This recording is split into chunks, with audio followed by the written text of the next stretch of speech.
आज धर्मांतरण पर कार्रवाई शुरू होनी हो गई। हाल ही में इस क्षेत्र में कई मामले सामने आए हैं और लेकिन हमने कहा है कि हम गलत काम करने वालों को ऐसा सबक सिखाएंगे कि ये पाखंडी और ये घुसपैठिए स्वतः ही अपना बोरिया बिस्तरा उठाकर यहाँ से भाग जाएंगे। भाइयों बहनों, मैं आज केवल और केवल आप सबसे यहाँ बात करने आया हूँ, लेकिन मैं देख रहा था अभी कांग्रेस पार्टी का भी कोई सम्मेलन यहाँ हुआ था जिसमें उन्होंने एक पुराना खेल, पुराना राग जो 2022 में अलापा गया था, उसको फिर से वही पुरानी शराब को नई बोतल में, क्या कहते हैं नरू, पुरानी बोतल में नहीं, नई बोतल में पुरानी शराब उन्होंने फिर से डालने की कोशिश करी। यहाँ ज़मीनें छीन ली जाएंगी, यहाँ के पट्टे निरस्त कर दिए जाएंगे। अरे हम तो इतने लोगों को बसा रहे हैं। मोदी जी के नेतृत्व में सीएए का कानून लाकर इसी उधम सिंह नगर में 1 लाख से भी ज़्यादा जो हमारे बांग्लादेश से आए हुए शरणार्थी भाई बहन हैं, उनको यहाँ को नागरिकता देने जा रहे हैं। उनकी नागरिकता का काम हमने शुरू कर दिया है। यहीं भी बंगाल में भी शुरू हो गया है, पूरे देश के अंदर शुरू हो रहा है। अभी नजूल की भूमि पर बैठे हुए 4000 लोगों को रुद्रपुर में हमने पट्टे दिए हैं। तो हम किसी को उजाड़ने वाले नहीं हैं, हम तो सबको बसाने का काम कर रहे हैं। अरे भाई, एक बार चल गया सिक्का चल गया, बताओ किसी की जमीन खाली हुई क्या? यही तो 2022 के चुनाव में भी यही बात कही गई थी। क्यों साथियों, तुम लोगों को ही पता होगा, ये लिखने वालों को ही पता होगा। आप लोगों को तो पता है ही है।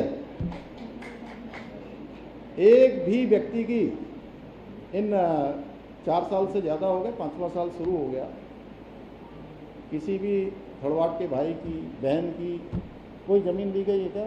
ब्लॉक प्रमुख जी बताइए। ना ली गई ना? आप बताओ प्रधान जी, किसी की ज़मीन ली गई? तुम बताओ पूनम। तो कभी पूछना चाहिए कि भाई आप लोगों ने कहा, मैंने तो विधानसभा में बोला था इस बार कि भाई ज़मीन की किसी की ली गई क्या? ऐसा इस तरह से जो है भ्रम का एक जाल लोगों के बीच में फैलाया गया था। मैं यहाँ बड़ा हुआ हूँ, यहाँ से मैंने राजनीति में अपना प्रारंभिक कालखंड शुरू किया है, तो यहाँ के लोगों को किसी भी प्रकार की परेशानी हम आज नहीं, भविष्य में कभी भी नहीं होने देंगे। भाइयों बहनों, हमारी सरकार देवभूमि उत्तराखंड को देश का सर्वश्रेष्ठ राज्य बनाने का हमारा संकल्प है और ये विकल्प रहित संकल्प है। इसको लेकर निरंतर काम कर रहे हैं। हमारा माया जोशी जी ने, नरेंद्र जी ने, अन्य ग्राम प्रधान भाइयों ने, बहनों ने मुझे जो बताया है मानदेय के बारे में, हमने पहले भी मानदेय बढ़ाया है। निश्चित रूप से आगे अभी आप लोगों की बैठक भी होने वाली है। एक बड़ी कुमाऊं मंडल की, एक गढ़वाल मंडल की हम प्रतिनिधियों के साथ सम्मेलन करने वाले हैं। उसके बाद इन सब बातों पर जो आपने कहा है, मुझे पहले से पता होता कि आप लोग ऐसा कहने वाले हों, तो मैं थोड़ी तैयारी करके आता हूँ।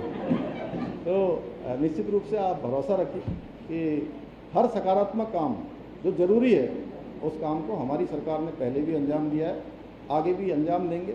और हम डंके की चोट पर कहते हैं कि हम जो कहते हैं हम वो करते हैं। हम जो योजनाएं शुरू करते हैं, उन योजनाओं को हम पूरा करते हैं। हमारी सरकार कभी भी जो है केवल बातें नहीं करती है, काम करने पर विश्वास करती है। और हमने कहा है कि जो हम कहेंगे उसको निश्चित रूप से हम करके दिखाएंगे।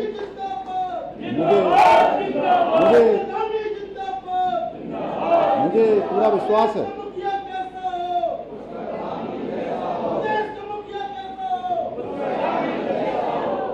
मुझे पूरा विश्वास है कि हमारे इन संकल्पों को धरातल पर उतारने पर, साकार करने में खटीमा के मेरे आप सभी परिवारजन इसी प्रकार हमारी सरकार के साथ अपना कंधे से कंधा मिलाकर अपना योगदान देते रहेंगे, अपना साथ देते रहेंगे।